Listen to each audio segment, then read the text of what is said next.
आज हम करने जा रहे हैं क्लास 7 की वर्कशीट नंबर 6 गुणनखंड और अपवर्तक। तो बच्चों इस वर्कशीट में आपको गुणनखंड की डेफिनेशन दे रखी है। किसी संख्या का गुणनखंड उस संख्या का पूरा विभाजक होता है, अर्थात उस संख्या और उस संख्या में गुणनखंड का पूरा भाग जाता है। जैसे यहाँ पे आपको दिखा रखा 6 को हम 2 गुणा 3 लिख सकते हैं, 6 को हम 1 गुणा 6 भी लिख सकते हैं, 6 को हम 3 गुणा 2 भी लिख सकते हैं और 6 को 1 गुणा 6 भी लिख सकते हैं। तो 2, 3, 6 और 1 6 के गुणनखंड हो गए। तो 2 से भी 6 को पूरा विभाजित किया जा सकता है, 3 से भी, 1 से भी और 6 से भी। तो यही गुणनखंड की परिभाषा है कि इसके गुणनखंडों से संख्या को पूरा विभाजित कर सकते हैं। तो 6 के गुणनखंड बच्चों हो गए हैं जिस संख्या का 6 में भाग चला जाता है पूरा शेष नहीं बचना चाहिए। 1 से पूरा भाग जाता है, 2 से भी जाता है, 3 से भी जाता है और 6 से भी जाता है। तो 1, 2, 3, 6 6 के गुणनखंड हैं। तो ये आपको यहाँ पे समझाया गया है। गुणनखंड को ही बच्चों अपवर्तक भी कहा जाता है। गुणनखंड को अपवर्तक और इंग्लिश में इसको बच्चों फैक्टर भी कहते हैं। अपवर्तक को इंग्लिश में फैक्टर कहते हैं। इस प्रकार कोई भी संख्या जिन संख्याओं से पूरी विभाजित हो जाती है उस संख्या की गुणनखंड या अपवर्तक कहलाती है। तो अब आपको क्लियर हो गया होगा। अगर नहीं हुआ तो यहाँ पे यहाँ पे इस वर्कशीट में खाली जगह भरने के लिए दे रखी है, तो आपको क्लियर हो जाएगा। तो गुणनखंड यानी कि फैक्टर, तो 2 के गुणनखंड हो जाएंगे, 1 का भी 2 में भाग जाता है और 2 का भी जाता है। 8 के गुणनखंड हो जाएंगे, 1 से 8 विभाजित होता है पूरा, 2 से भी विभाजित होता है, 4 से विभाजित होता है और 8 से भी विभाजित होता है। तो आई थिंक अब आप समझ गए हैं। अब यहाँ पे आपने खुद से भरना है। तो 15 किससे विभाजित होता है? 1 से होता है, 3 से होता है, 5 से होता है और स्वयं 15 से होता है। तो 1, 3, 5 और 15 के गुणनखंड हो गए, यानी कि फैक्टर हो गए।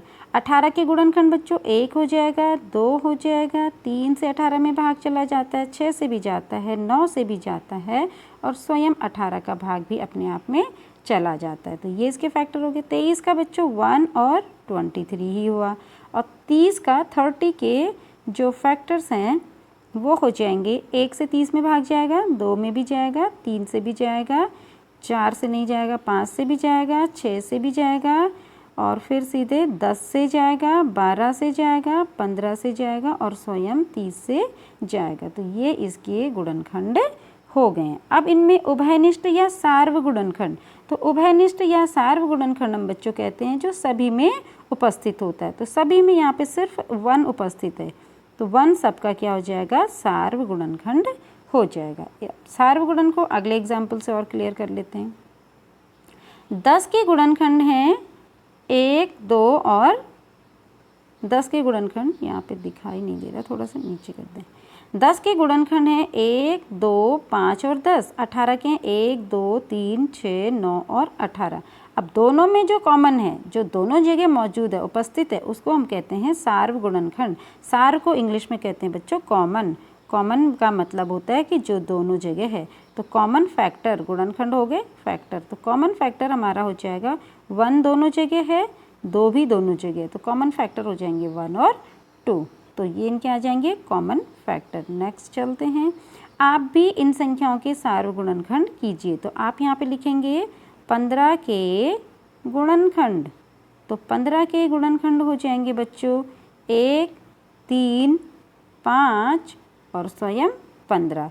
इसी तरीके से 18 के गुणनखंड हो जाएंगे आपके 18 के गुणनखंड। 18 के गुणनखंड यानी कि 18 के फैक्टर्स हो जाएंगे 1, 3, 6, 9 और 18।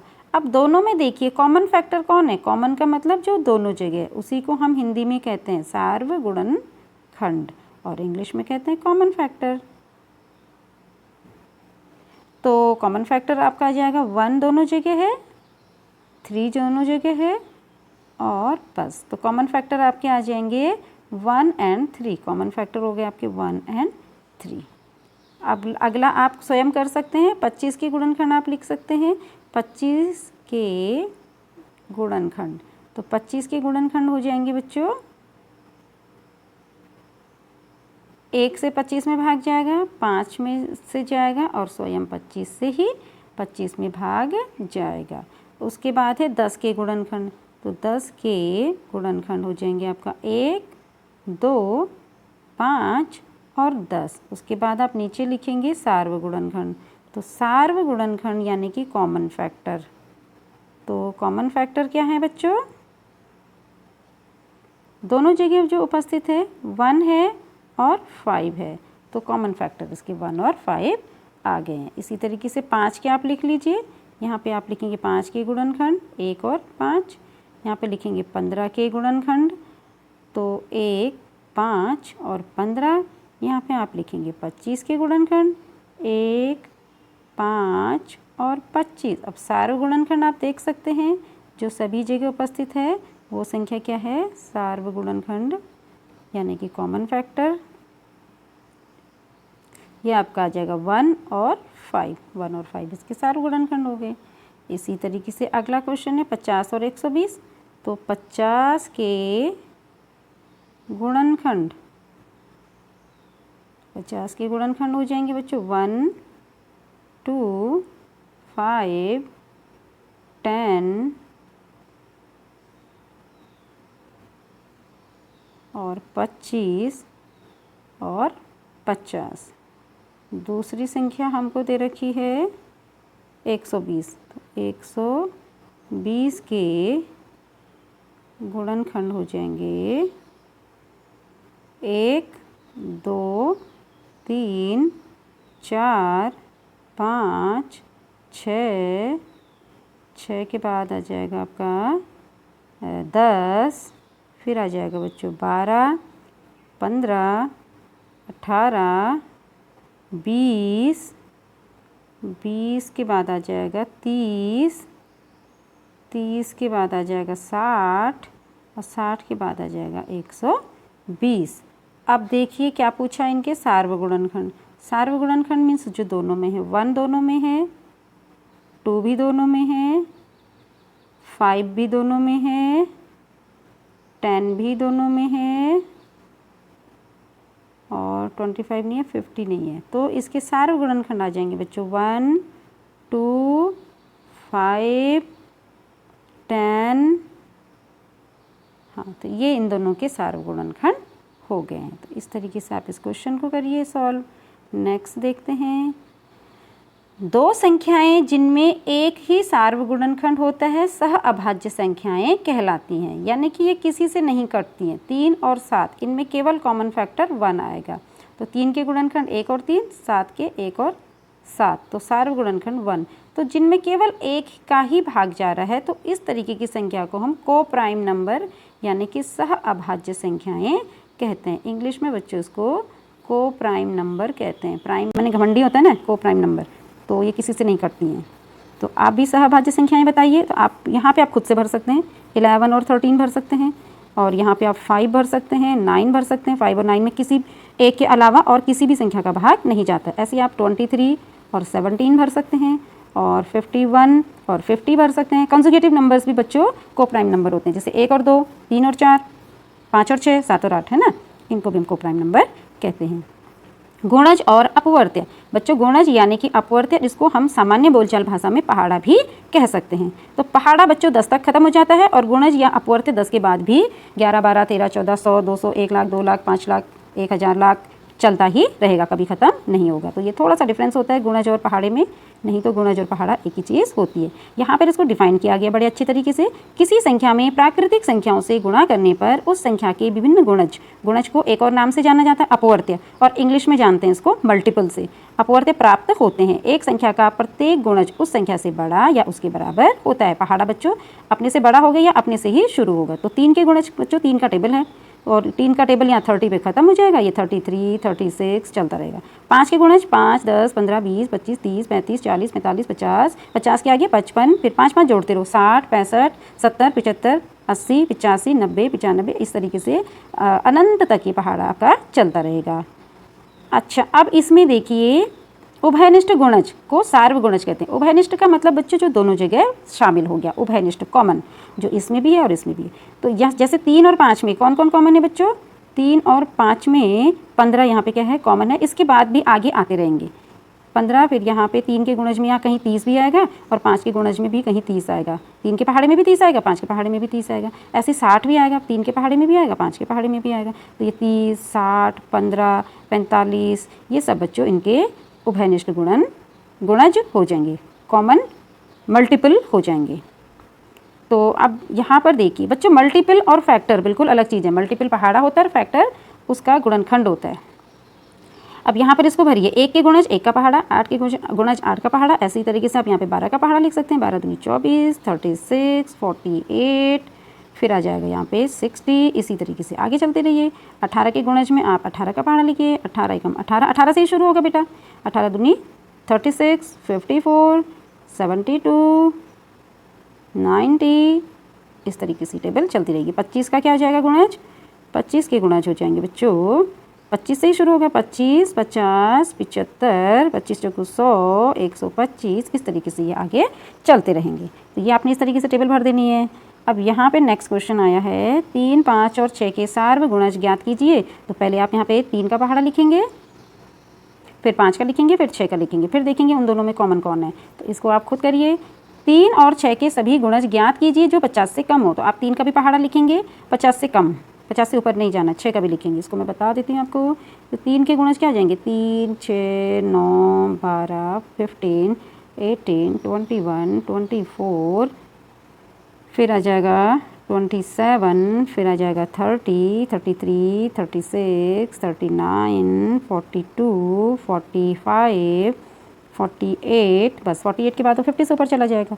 इसी तरीके से आपने अगला दे रखा आपको 6 का, तो 6 की यहाँ पे आप लिख लेंगे पूरा, तो मैं शॉर्ट में लिख रही हूँ। 6, 12, 18, 24, 30, 36, 42, 48, 48 के बाद ये ऊपर चला जाएगा। तो ये इसके सभी गुणज हो गए हैं। अब हम आ जाते हैं नेक्स्ट चीज़ है हाईएस्ट कॉमन फैक्टर HCF। 2 या 2 से अधिक संख्याओं के सार्व गुणनखंडों में जो सबसे बड़ा सार्व गुणनखंड होता है उसको हम HCF यानी कि हाईएस्ट कॉमन फैक्टर कहते हैं। इसे संक्षेप में MSO HCF कहते हैं। तो बच्चों अभी हमने 2 संख्याएं पढ़ी थी, उनके हमने फैक्टर पढ़े थे। तो हाईएस्ट का मतलब होता है सबसे बड़ा, कॉमन का मतलब होता है जो दोनों में उपस्थित है, फैक्टर का मतलब हो गया फैक्टर गुणनखंड। तो ऐसा गुणनखंड जो दोनों में उपस्थित है और जितने भी दोनों में उपस्थित हैं उनमें जो सबसे बड़ा है उसको हम हाईएस्ट कॉमन फैक्टर कहेंगे। फैक्टर है, दोनों में उपस्थित है और जितने भी दोनों में उपस्थित हैं उन सब में सबसे बड़ा है। तो कहने का अर्थ हो गया सबसे बड़ा दोनों में उपस्थित फैक्टर को ही हम HCF कहते हैं, हाईएस्ट कॉमन फैक्टर, और हिंदी में इसको MSO कह देते हैं। तो MSO निकालने के लिए 2 तरीके हैं, या तो आप इनके सारे गुणनखंड इकट्ठा करिए, फिर उनमें सबसे बड़ा वाला पहले सार्व गुणनखंड करिए, फिर सबसे बड़ा वाला देखिए। ये थोड़ा लंबा पड़ जाता है और ये गुणनखंड विधि आपको सरल पड़ जाती है। तो 16 के गुणनखंड करिए, 16 में 2 से भाग दीजिए, 8 बार गया, फिर 2 चौको, फिर 2 दूनी, फिर 2 इक्कम हो जाएगा। ऐसे 18 में भी 2 का भाग दीजिए, 9 बार जाएगा, फिर 3 का दीजिए, 3 बार जाएगा, फिर 3 का दीजिए, 1 बार जाएगा। अब आपने क्या करे, इनकी गुणनखंडों को नीचे लिख लिया है। तो 16 के गुणनखंड ये हो गए, 18 के ये हो गए। अब 18 और 16 के सार्व गुणनखंड माने जो दोनों में उपस्थित है, 2 यहाँ पर भी है और 2 यहाँ पर भी है, तो 2 हो गया और कोई दूसरा नहीं है, तो 2 ही इसका सबसे बड़ा सार्व गुणनखंड यानी कि HCF हो गया है। इसका एक और आसान सा तरीका 16 के गुणनखंड, उसी के नीचे लिख लीजिए 18 के गुणनखंड और यहाँ से लिख लीजिए 2 गुणा गया 2 गुणा गया 3 गुणा गया 3। अब जो दोनों में उपस्थित है उसको एक ऐसे बॉक्स में कर दीजिए, तो ये 2 आपका आ जाएगा HCF। इसी तरीके से आपने 28 और 20 के HCF निकालने हैं। तो 28 का जो फैक्टर होगा, 28 के फैक्टर कर लीजिए और 20 के भी फैक्टर कर लीजिए। तो 28 में बच्चों 2 का भाग जाएगा, 2 एकम 2, 2 चौको 8, फिर 7 से या 2 से ही दे लीजिए, 2 7 जा, फिर 7 1 जा। इसके भी गुणनखंड कर लीजिए, 2 एकम 2 0, 2 5 जा, 5 1 जा। अब आप इनके फैक्टर्स को एक साथ लिख लीजिए। आप लिखिए 28 is equal to 2 into 2 into 7 और आप लिख लीजिए 20, इसको ग्रीन कलर से लिख लीजिए, 20 इज़ इक्वल टू ये सब लिख लीजिए 2 इंटू 2 इंटू 5। अब देखिए HCF क्या हो जाएगा, जो दोनों में शामिल है। 2 यहाँ पर भी है, यहाँ पर भी है, 2 यहाँ पर भी है, यहाँ पर भी। तो इस जोड़े में से 1 ले लिया, इस जोड़े में से भी 1 ले लिया, तो 2 इंटू 2 4, तो 4 इसका HCF आ जाएगा। इसी तरीके से हम 12 के गुणनखंड कर लेते हैं। 12 के दूसरा कलर ले लेते हैं, 12, 18 और 30 के गुणनखंड कर लेते हैं। तो 12 के फैक्टर्स करिए, 18 के करिए और 30 के करिए। फिर 12 के गुणनखंड को यहाँ पे लिख लीजिए, 18 के भी यहाँ पे लिख लीजिए और 30 के भी यहाँ पे लिख लीजिए। फिर जो सब में है वही क्या आ जाएगा आपका गुणन, उसी का वो आ जाएगा आपका HCF। तो 12 में 2 से 2 6 जा, 2 3 जा और 3 1 जा। तो 12 के फैक्टर आपके हो जाएंगे, 12 के हो जाएंगे 2 × 2 × 3।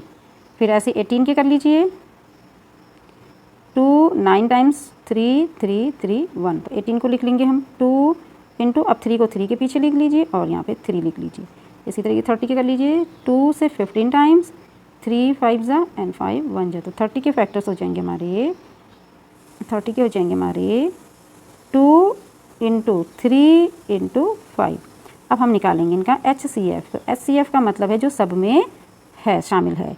तो ये 2 तीनों में है, एक जोड़ी ये बन गई, 3 तीनों में है, एक जोड़ी ये बन गई और बाकी नहीं है। तो HCF हो जाएगा 2 × 3। तो जो सभी में शामिल है वही फैक्टर कॉमन फैक्टर है और सब को 2 × 3 यही सबसे बड़ा कॉमन फैक्टर है। 6 कहने का अर्थ हुआ 6 12 का भी फैक्टर है, 6 18 का भी फैक्टर है और 6 30 का भी फैक्टर है। और 6 ही वो सबसे बड़ा फैक्टर है जो इन तीनों में कॉमन है। 2 भी तीनों में कॉमन है, 3 भी कॉमन फैक्टर है, लेकिन 2 6 से छोटा है, 3 भी 6 से छोटा है। तो वो फैक्टर जो सबसे बड़ा है और तीनों का फैक्टर है उसी को हम हाईएस्ट कॉमन फैक्टर कहेंगे। हाईएस्ट मीन्स सबसे बड़ा, कॉमन मीन्स सब में है, फैक्टर मीन्स गुणनखंड। तो इस तरीके से हम इनके HCF निकालेंगे। Next question is 10 20 and 35। 10 के हम फैक्टर्स कर लेंगे, 20 के फैक्टर्स कर लेंगे, 35 के फैक्टर्स कर लेंगे। फिर हम 10 के फैक्टर यहाँ पे लिख लेंगे, 20 के लिख लेंगे और 35 के लिख लेंगे। जो सब में होंगे वही गुणा करके हम HCF निकाल लेंगे। 2 5 जा 10। तो 10 को हमने लिख दिया 2 × 5। 20 का 2 10 जा 20, 2 5 जा 5 1 जा। तो 20 को हम लिख सकते हैं 2 × 5 × 2। 35 को मैंने लिख लिया 3 7 जा 35, 7 1 जा 7। तो 35 में बच्चों 3 है, तो 3 इनमें से किसी में भी नहीं है। 3 × 7 को मैं थोड़ा सा अलग लिख दे रही हूँ, मैं जरा कलर चेंज कर दूँ। 3 × 7। अब बच्चों यहाँ देखो कुछ भी कॉमन नहीं आ रहा है, 2 इन दोनों में है लेकिन इसमें नहीं है, तो हम 2 को नहीं ले सकते हैं। 5 दोनों में है लेकिन 35 में तो 5 आना चाहिए बच्चों, ये 5 है, सॉरी दिस इज़ 5, सॉरी बच्चों, तो ये 5 है, ये 5 × 7 35 है। इसको करेक्शन कर दीजिए बेटो, 5 7 जा 35। तो 5 ही सब में कॉमन आ रहा है, तो HCF हमारा हो जाएगा 5। HCF कितना हो जाएगा हमारा 5। आप चेक भी कर सकते हैं, 5 10 का भी फैक्टर है, 5 20 का भी फैक्टर है, 5 35 का भी फैक्टर है और 5 से बड़ा कोई नहीं हो सकता जो 10 20 और 35 का कॉमन फैक्टर हो। इसलिए हमारा आंसर सही है कि 5 ही HCF है इन तीनों नंबर्स का। अगला क्वेश्चन है हमारे पास 12 15 और 75। 12 15 75 हम इनके क्या कर लेंगे, फैक्टर्स कर लेंगे। तो 12 में हम किसका भाग दे देंगे, 2 का। 2 6 जा 2 3 जा 3 1 जा, 3 5 जा 5 1 जा। यहाँ पे 5 से स्टार्ट करेंगे क्योंकि इसकी यूनिट प्लेस में 5 है। 5 1 जा 5, 2 कैरी 2 बचा 25 बना, 5 5 जा 25, 5 3 जा एंड 3 1 जा। अब इनके फैक्टर्स को हम एक साथ लगा लेते हैं। 12 is equal to 15 is equal to and 75 is equal to. तो 12 इज इक्वल टू हो गया आपका 2 × 2 × 3। 15 इज इक्वल टू हो गया आपका 3 × 5, 5 मैंने अलग लिख दिया। और यहाँ 75 इज इक्वल टू हो जाएगा आपका 3 × 5 × 5। अब कॉमन फैक्टर 3 आ रहा है बच्चों, देखो 3 इसमें भी है, इसमें भी है और इसमें भी है। तो HCF आ जाएगा आपका 3। तो इनको हमने एक सामने लिखना था बच्चों, थोड़ा स्क्रीन छोटा हो रहा है तो आपने एक सामने लिख लेना या अलग भी लिख लोगे, तीनों में वो शामिल होना चाहिए। यही हमारा क्या होता है HCF। तो आप इसको कर लीजिएगा। अगला क्वेश्चन, ये मैंने 45 चेंज कर दिया था क्या डिजिट,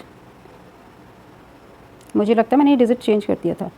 एक बार फिर से इस क्वेश्चन को देख लीजिए। 4 वाले को 12 45 और 75। 2 6 जा 2 3 जा 3 1 जा। 5 से भी कर सकते हैं, 3 से भी कर सकते हैं। 5 9 जा 3 3 जा 3 1 जा। 5 से भी कर सकते हैं, 5 15 जा 5 3 जा 3 1 जा। यहाँ से भी आप देख सकते हैं 3 तीनों जगह है, तो HCF 3 आ जाएगा। ठीक है, अगला चलते हैं LCM की ओर।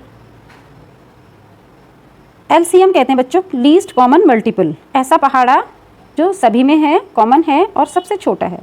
तो मल्टीपल कहते हैं बच्चों पहाड़े को, अपवर्त्य को। अपवर्त्य हिंदी में कहते हैं, शुद्ध हिंदी में, आम बोलचाल की भाषा में इसको टेबल या पहाड़ा कह देते हैं। तो 2 के अपवर्त्य ये हो जाएंगे, 3 के ये हो गए। अब इनमें से देखो जो सभी में शामिल है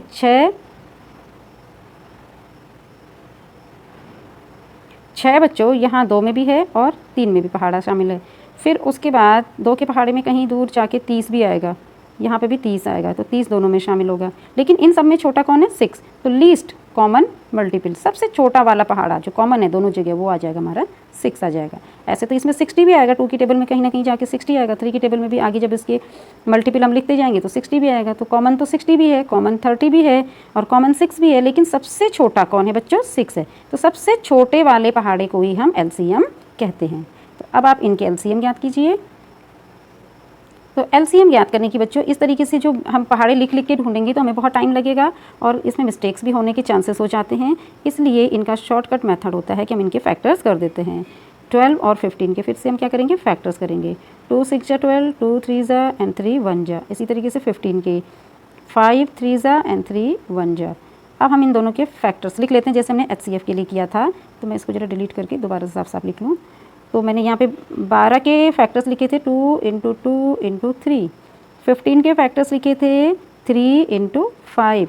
अब इनके जो कॉमन फैक्टर है जैसे हमने HCF में किया था 3 दोनों में है, वो ले लिया। एलसीएम में भी हम क्या करेंगे? पहले जो दोनों में शामिल है 3 उसको ले लेंगे। उसके बाद हम किसी को नाराज़ नहीं करते हैं, एलसीएम में हम इस जो छूट गया उसको भी ले लेते हैं। तुम भी आ जाओ, तुम भी आ जाओ और तुम भी आ जाओ। तो 3 के साथ इस वाले 2 को भी, दूसरे वाले 2 को भी और 5 को भी, सबको ले लेते हैं। अब इनको मल्टीप्लाई करिए। 3 2 जा 6, 6 2 जा 12, 12 5 जा 60। तो 60 हमारा आ जाएगा एलसीएम।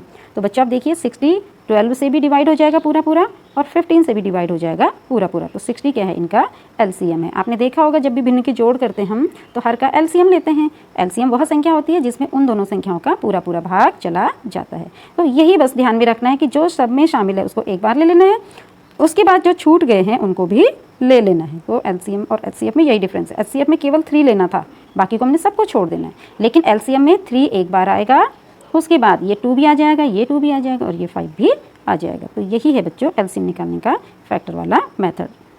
अब 10 और 30 का एक बार और देख लीजिए, फिर आपको अच्छे से आ जाएगा। 10 के फैक्टर्स करिए। 2 5 जा 10, 5 1 जा 5, 3 10 जा 30, 5 2 जा 10, 2 1 जा। अब इनके फैक्टर्स लिख लेते हैं। तो 10 के फैक्टर्स हो जाएंगे आपके 2 × 5 और 30 के हो जाएंगे बच्चों 2 × 5 × 3। अब देखिए इनमें एलसीएम ले रहे हैं हम। एलसीएम के लिए क्या करेंगे? जो सब में है कॉमन है फैक्टर उसको हम लेंगे 1 टाइम्स। ये 2 दोनों जगह तो एक इसमें से 2 ले लिया, 5 दोनों जगह एक 5 ले लिया और 3 को भी नाराज़ नहीं करेंगे, इसको भी हम ले लेंगे। तो अब इनको मल्टीप्लाई कर दो। 2 5 10 3 30। 30 is the LCM of 10 and 30। तो देखो 10 से भी 30 डिवाइड हो जा रहा है और 30 से भी 30 डिवाइड हो जा रहा है। तो इसका मतलब हमारा ये एलसीएम सही है। हम इसको चेक भी कर सकते हैं। 24 और 90 का देखिए। तो 24 के फैक्टर्स करिए, 90 के फैक्टर्स करिए। 20 के 2 से 12 टाइम्स, 2 से 6 टाइम, 2 से 3 टाइम्स, 3 से 1 टाइम्स। इसी तरीके से 90 का करते हैं। 2 से 2 4 जा 8, 2 5 जा 10, फिर 5 से करेंगे 5 9 जा 3 3 जा 3 1 जा। अब यहाँ पे हम इन दोनों के कलेक्ट कर लेते हैं फैक्टर्स को। तो 24 इज़ इक्वल टू हम लिख सकते हैं 2 × 2 × 2 × 3 और 90 को हम लिख सकते हैं 2 × 3 × 3 × 5 और यहाँ पे इंटू 5। चेक कर लीजिए। 2 3 6, 6 3 18, 18 5 90। ठीक है। अब हम निकालेंगे इनका HCF। तो एलसीएम। एलसीएम के लिए हम क्या करते हैं? जो सभी में शामिल है उसको एक बार ले लेते हैं। पहले इनकी पेयरिंग कर लेंगे। 2 पेयर बन गए, इन दोनों में से एक 2 ले लेंगे, इन तीन में से एक 3 ले लेंगे। अब इसको भी नहीं छोड़ना है, इसको भी नहीं छोड़ना है, इसको भी नहीं छोड़ना, इसको भी नहीं छोड़ना। आगे मल्टीप्लाई कर दो। 2 × 2 × 3 × 5। अब इनको मल्टीप्लाई करके देख लीजिए कितनी बार इनका मल्टीप्लाई करें। 2 3 जा 6, 6 2 जा 12, 12 2 जा 24 और 24 3 जा 72 और 72 × 5। या इसका और आसान तरीका 2 5 जा 10 हो गया और बाकी को गुणा कर लो। 3 2 जा 6, 6 3 जा 9, 9 2 जा 2 3 ज़ा 6, 6 2 ज़ा 12, 12 3 ज़ा 40, 12 3 ज़ा 36 और 36 को 10 से मल्टीप्लाई कर दो तो ये आ जाएगा आपका 360। तो ये आपका आ जाएगा इनका एलसीएम। 360 24 से भी डिवाइड होगा और 90 से भी डिवाइड होगा। तो इस तरीके से आपने बच्चों एलसीएम को निकालना है, फैक्टर करने हैं, जो सब में शामिल है उसको एक बार लेना है और जो बाकी छूट जाएंगे उनको भी आपने ले लेना है। तो ये आपको यहाँ पे दिखाया गया, इन क्वेश्चंस को आपने खुद से करना है। अब आपको एक क्वेश्चन ये दे रखा है, वह छोटी से छोटी संख्या ज्ञात कीजिए जिसे 12, 10 और 18 से भाग देने पर प्रत्येक दशा में 5 शेष रहता है। तो इसका मतलब वो ऐसी संख्या होगी जो 12 से भी पूरी पूरी विभाजित हो जाएगी, 10 से भी पूरी पूरी विभाजित हो जाएगी और 18 से भी पूरी पूरी विभाजित हो जाएगी और उससे 5 ज़्यादा होगी, 5 बड़ी होगी। तो वो संख्या कौन सी होगी जिसमें 12 का भी पूरा चला जाए भाग, 10 का भी पूरा चला जाएगा, 18 का भी पूरा चला जाएगा। इन तीनों की एलसीएम होगी, है ना। और प्रत्येक दशा में 5 शेष रहेगा तो एलसीएम से वो 5 बड़ी होगी। तो हम क्या करेंगे, इनका पहले एलसीएम निकाल देंगे और उसमें 5 ऐड कर देंगे तो वो संख्या हमको मिल जाएगी। तो इस तरीके के क्वेश्चन को ऐसे करते हैं। तो पहले हमने 180 एलसीएम निकाल लिया और उसमें 5 और ऐड कर दिया। अब ये मूल्यांकन का क्वेश्चन है, वह छोटी से छोटी, बच्चों जब भी छोटी से छोटी आएगी तो वहाँ पे हम एलसीएम यानी कि लॉसर निकालते हैं। वह छोटी से छोटी संख्या ज्ञात कीजिए जिसमें 10, 20, 35 से भाग देने पर प्रत्येक दशा में 2 शेष रहे। तो बच्चों हम इस वाले क्वेश्चन को कैसे करेंगे, हम पहले 10, 20 और 35 का भाग देंगे, यानी कि 10, 20 और 35 का हम एलसीएम निकालेंगे और जो हमारा आंसर आएगा उसमें हम 2 जोड़ देंगे। तो आई थिंक आप एलसीएम निकाल सकते हैं। एलसीएम निकालने की बच्चों एक और मेथड होती है, 10, 20 और 35, हम इनका एक साथ भी एलसीएम ले सकते हैं। 5 से सब में भाग जा रहा है, 5 दूनी 10, 5 चौको 20, 5 सत्ता 35। अब इन दोनों में 2 का भाग जा रहा है, 2 एकम 2, 2 दूनी 4, 7 का हम 7 ही उतार देते हैं। फिर हम 2 से करेंगे 1, 1, 7 और फिर 7 से करेंगे 1, 1, 1। तो इन सबको गुणा कर देंगे तो ये हमारा आ जाएगा बच्चों एलसीएम। यहाँ 1 आ जाएगा बच्चों लास्ट लाइन में। तो यहाँ एलसीएम हमारा आ जाएगा, एलसीएम हो जाएगा हमारा 5 गुणा गया 2 गुणा गया 3 गुणा गया 2 गुणा गया 7। इन सबको हम मल्टीप्लाई करके एलसीएम निकाल सकते हैं। अच्छा, इसी विधि से हम एचसीएफ भी निकाल सकते हैं। एचसीएफ में जहाँ पर सबका भाग जाएगा उसके बाद हम रुक जाएंगे। इन्हीं का हम एचसीएफ भी निकाल सकते हैं शॉर्टकट मेथड से। 10 यहाँ पर हमें नहीं पूछा गया है लेकिन मैं आपको बता रही हूँ कि हम एचसीएफ भी ऐसे निकाल सकते हैं। 5 का भाग 5 दूनी 10, 5 चौको 20, 5 सत्ता। अब तीनों में किसी का नहीं जा रहा है तो एचसीएफ ये हो गया 5। बस एचसीएफ में उसी को लेते हैं जिसका सभी में जाता है, तो एचसीएफ हमारा हो जाएगा 5। एलसीएम में हम फिर 2 का देंगे और फिर सबको ले लेंगे। अच्छा जी, अब अगला मेथड 6, 12 और 6, 8 और 12 से विभाज्य 3 अंकों की सबसे छोटी संख्या ज्ञात कीजिए। अब यहाँ पर देखिए ये क्वेश्चन कैसा हो गया, ये क्वेश्चन देखिए बच्चों, 6, 8 और 12 से विभाज्य 3 अंकों की सबसे छोटी संख्या ज्ञात कीजिए। तो हम 6, 8, 12 का क्या लिख लेंगे बच्चों, एलसीएम ले लेंगे, क्योंकि उस संख्या में 6 का भी पूरा पूरा भाग जाना चाहिए, 8 का भी पूरा पूरा जाना चाहिए और 12 का भी जाना चाहिए। तो 6, 8 और 12 का एलसीएम हम शॉर्टकट मेथड से ले लेते हैं। 2 3 ज़ा 2 4 ज़ा 2 6 ज़ा। फिर अब किसका जाएगा, एलसीएम के लिए हम 2 में भी दे सकते हैं। 3 का 3 उतार दो, 2 दूनी 4, 2 3 6। अब 3 का दे दो 1, यहाँ 2 का 2 उतार दो, 2 में नहीं गया 1 हो जाएगा। और अब 2 का दे दो, यहाँ 1 आ जाएगा। बच्चों यहाँ जगह नहीं हो रही है, दोबारा से मैं इस क्वेश्चन को थोड़ा ऊपर से लिखती हूँ। 6, 8 और 12, 2 से 3, 4, 6, फिर 2 से 3 में नहीं गया, 3 को हमने 3 उतार दिया। बच्चों मैं एलसीएम के लिए बता रही हूँ, एचसीएफ में हम ऐसा नहीं कर सकते हैं। एचसीएफ में सब में जाना चाहिए, एलसीएम के लिए 3 का 3 उतार दिया, तो फिर 2 में और फिर 3 में भाग गया। अब 3 का 2 कम से कम 2 संख्याओं में जा रहे हैं ना, 1, 2 का 2 उतार दो और 1। अब 2 का दे दो, यहाँ 1, 1 और 1। तो एलसीएम के लिए यहाँ 1 1 1 लाना जरूरी होता है। तो एलसीएम आपका हो गया है, सीधे ही टेबल पढ़ लूँ, 2 दूनी 4, 3 12 दूनी 24। तो एलसीएम आपका आ गया है 24। लेकिन 24 तो 3 अंकों की सबसे बड़ी संख्या नहीं है। हमें ये 24 तो ऐसी संख्या आ गई जिसमें 6, 8 और 12 तीनों का भाग जा रहा है। अब हमें आगे कुछ और पूछा है, 6, 8 और 12 से विभाज्य 3 अंकों की सबसे छोटी संख्या ज्ञात कीजिए। तो बच्चों 24 में तो 2 ही अंक हो रहे हैं, तो हम क्या करेंगे, 24 की टेबल तब तक पढ़ते जाएंगे जब तक उसमें 3 अंक नहीं आ जाते। तो 24 1 जा 24, 24 2 जा 48, 24 3 जा 72, 24 4 जा 96, 24 5 जा 24 5 जा कितना हो जाएगा 20 और 120। 120 में बच्चों 3 अंक आ गए। अब चलते हैं क्वेश्चन नंबर 3 की तरफ। 8, 10 और 12 से विभाजित 3 अंकों की सबसे बड़ी संख्या ज्ञात कीजिए। तो 8, 10 और 12 से विभाजित, यानी कि 8, 10, 12 का एलसीएम। तो हम निकाल लेते हैं 8, 10 और 12 का एलसीएम निकाल लेते हैं। 2 से 4, 5, 6, फिर 2 से 2, 5 का 5, 3 है। अब यहीं पे हम मल्टीप्लाई कर लेंगे, तो एलसीएम इज इक्वल टू हो जाएगा 2, 2, 4, 2 ज़ा 8, 5 ज़ा 43 ज़ा 120। फिर से चेक कर लीजिए, 5 3 15, 15 दूनी 30, 30 चौको 120, ठीक है। तो एलसीएम आ गया 120, लेकिन 120 सबसे बड़ी संख्या नहीं है 3 अंकों की, इससे भी बड़ी संख्याएं हो सकती हैं। तो हम क्या करेंगे, 120 की टेबल लिख लेंगे। तो 240, 360 और 720, 840, 96। तो सबसे बड़ी संख्या जिसमें 3 अंक हैं और जो 8, 10 और 12 से विभाजित है वो हो जाएगी आपकी 960, क्योंकि जब 120 में ही 8, 10 और 12 का भाग जा रहा है तो 120 की जो टेबल आएगी उसमें भी 8, 10 और 12 का भाग जाएगा। अगले क्वेश्चन की तरफ चलें हम। रेनू 75 किलोग्राम और 69 किलोग्राम भार वाली 2 खाद की बोरियां खरीदती हैं। भार बट्टे का अधिकतम मान ज्ञात कीजिए जो दोनों बोरियों के भार को पूरा नाप ले।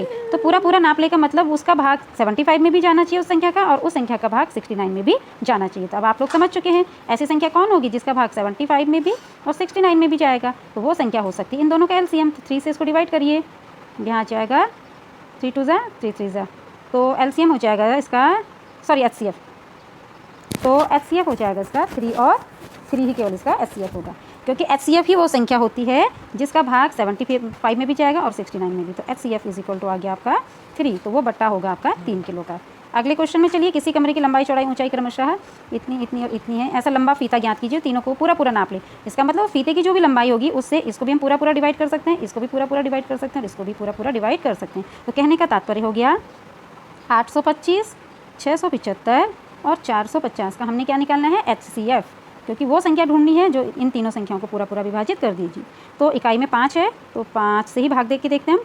5 1 5, 6 और 5, 5 1 5, 3 ज़ा एंड 5 ज़ा, 5 9 ज़ा एंड 0 का 0, फिर 5 से जाएगा 3 ज़ा 3 ज़ा, फिर 5 से जाएगा 2 ज़ा 7 ज़ा, फिर 5 से 18 पंजे 90, फिर 3 से देखो यहाँ जाएगा 11, 9 और 6। अब नहीं आएगा बच्चों, तो एचसीएफ हमारा हो जाएगा, एचसीएफ हो जाएगा हमारा जो जिसका भाग सब में गया 5, 5 और 3, तो 5 गुणा गया 5 गुणा गया 3, यानी कि 75। तो 75 सेंटीमीटर का वो फीता होगा जिससे हम इन तीनों को ही पूरा नाप सकते हैं। तो ये आपकी वर्कशीट नंबर 6 कंप्लीट हो गई। मिलते हैं नेक्स्ट वर्कशीट में, तब तक आप इसकी प्रैक्टिस करते रहिए। Thank you for watching, good bye.